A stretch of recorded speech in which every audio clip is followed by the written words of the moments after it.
One of the most popular and legendary comedians, the name of Charlie Chaplin is eternally synonymous with comedy and humor. He was easily one of the greatest stars in the silent film era and left audiences in a riot of laughter with his rib-tickling screen persona. In a career spanning over 75 years, Chaplin gave many memorable and great performances. This versatile comic genius acted, directed, produced, wrote and composed music for almost all of his films and was recognized as the Little Tramp, the character he played in his films. An icon in world cinema, Chaplin is widely accepted as one of the founding fathers of the genre of comedy and has influenced an array of filmmakers and comedians.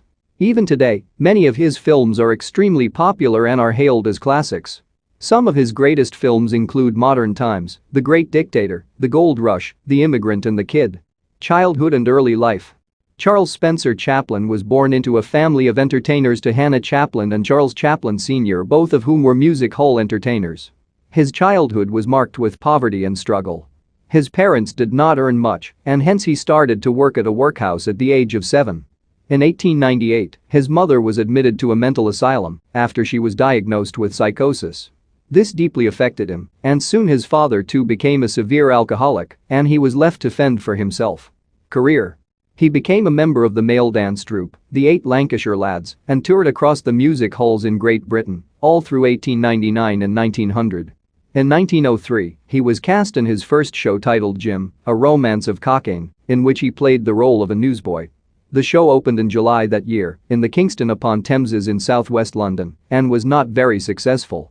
From October 1903 to June 1904, he traveled with Saintsbury, and his plays were immensely successful, which led him to travel to London to act with William Gillette, an actor. In 1906, he became part of the amateur comedy troupe Casey's Circuses. He performed comedy acts with them and soon rose to prominence.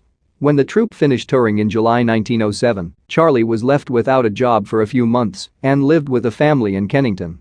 In 1910, he played the lead role in the sketch Jimmy the Fearlesses, which was an immediate success, and soon after he started getting a lot of media attention, which catapulted his fame and popularity. In 1913, he signed a contract for a period of 1 year with the New York Motion Picture Company, which promised him a pay of $150 a week. In 1914, he made his feature film debut with Making a Living, in which he played Edgar English, a womanizer. In 1914, he appeared in several films for Keystone Studios including Kid Auto Races at Venice, Between Showers, a film Johnny, His Favorite Pastime and Tilly's Punctured Romance. In 1915, he also directed and wrote films for the S&A Film Manufacturing Company. Some of them include A Night Out, The Champion, The Tramp, Work, A Woman, The Bank Triple Trouble and Police. From 1916 to 1917, he worked for the Mutual Film Corporation. He directed, wrote, produced and acted in their films. Some of these films included The Floorwalker, The Vagabond, The Pawnshop, The Count, The Cure and The Adventurer. From 1918 to 1923, he made a total of 9 films which were distributed by the First National Exhibitors Circuit. Some of the films were A Dog's Life, The Bond, The Kid, Payday, The Pilgrim, Sunnyside and The Idle Classes. From September 26, 1923 onwards, he released his films under the United Artists label.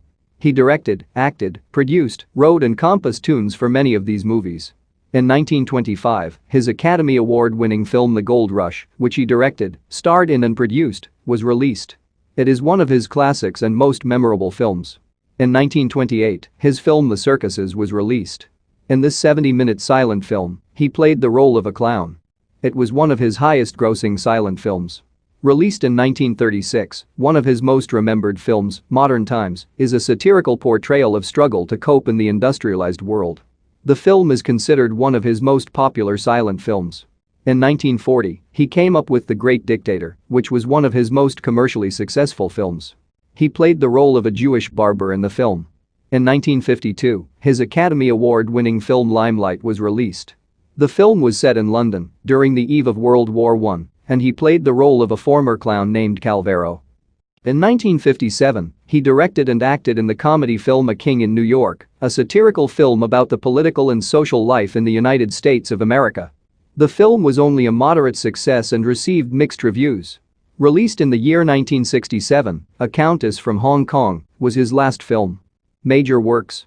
Modern Times was selected to be preserved at the Library of Congress, United States, and it was ranked 33rd on the American Film Institute's list of 100 Years 100 Laughs as one of the 100 funniest movies in America. The Gold Rush was rated as the second greatest film in history by the critics of the Brussels World's Fair, a worldwide organization of filmmakers. It was also selected to be preserved at the United States National Film Registry by the Library of Congress. Awards and achievements. In 1929, he was the recipient of the Honorary Academy Award for versatility and genius in acting, writing, directing and producing. In 1972, he received the Honorary Academy Award for the incalculable effect he has had in making motion pictures the art form of the century. In 1972, he received a star on the Hollywood Walk of Fame. In 1973, he received the Academy Award in the category Best Music, Original Dramatic Score for the film Limelight. Personal life and legacy. He married 4 times and 3 of his marriages with Mildred Harris, Lita Gray and Paulette Goddard ended in divorce. In 1943, he married his 4th wife Una O'Neill, and the couple had 8 children together. They remained together until his death. He died at the age of 88 in his sleep after he suffered from a stroke. He was laid to rest at the Vevey Cemetery, Switzerland. To honor his achievements, Charlie Chaplin the Great Londoner, an exclusive exhibition on his life, was opened at the London Film Museum in 2010. Trivia. This award-winning comedian was 54 when he married his 4th wife, who, at that time, was 18. The couple had a 36-year age difference, which generated a great deal of media attention.